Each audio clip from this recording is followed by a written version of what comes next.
And we're just a few hours away from India's union budget. Lots of anticipation in the air. And we spoke to Daniel J. Geltrude, Director of Geltrude's Family Office Services Practice. And he shared with us his expectations from the budget.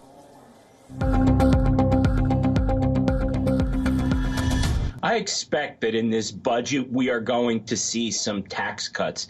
India is facing a common problem, and that is how to use the tax code in order to stimulate the economy. India is not unique in that way. Most countries are looking at that situation. India right now has slowing economic growth, unemployment, there's a consumption slowdown. So this is a serious problem that India has to contend with. So the trick is, how do you not raise taxes, but at the same time make sure that you are bringing in enough tax revenue? Now, what I do expect is long-term capital gains rates to be removed, which is going to stimulate investment. And ultimately, where this budget needs to go is it has to build confidence in the economy. Now, we also asked Daniel for his take on the reforms that are required for the Indian economy, and this is what he had to say.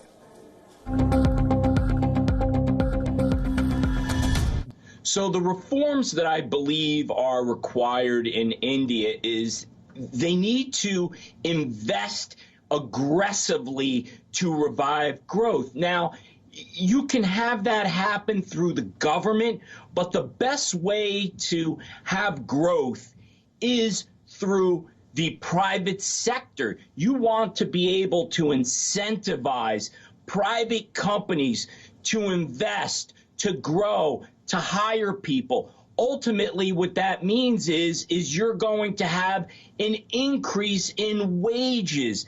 And by having an increase in wages, it goes around to encourage people to spend money. That's the basis of the economy. Growing wages, people spending, putting it back into the economy, and it goes round and round and round.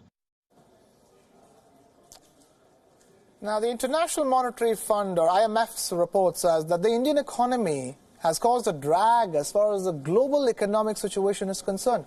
And this is how Daniel views the key takeaways from that IMF report.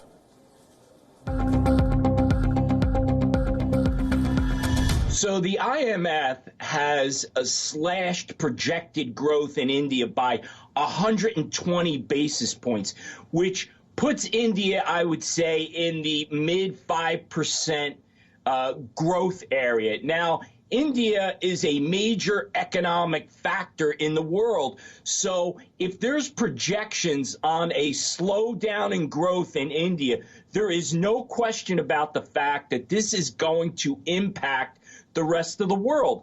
But at the same time, let's not forget that we do have a global slowdown, and India is going to feel the impact of that. So we have a situation here where projected slowdown in India, projected slowdown of world economic growth, you bring those two together, and we're really going to have some challenges around the globe right now. If you look at what's happening, other than the United States, you really have all economies around the world slowing down at this time.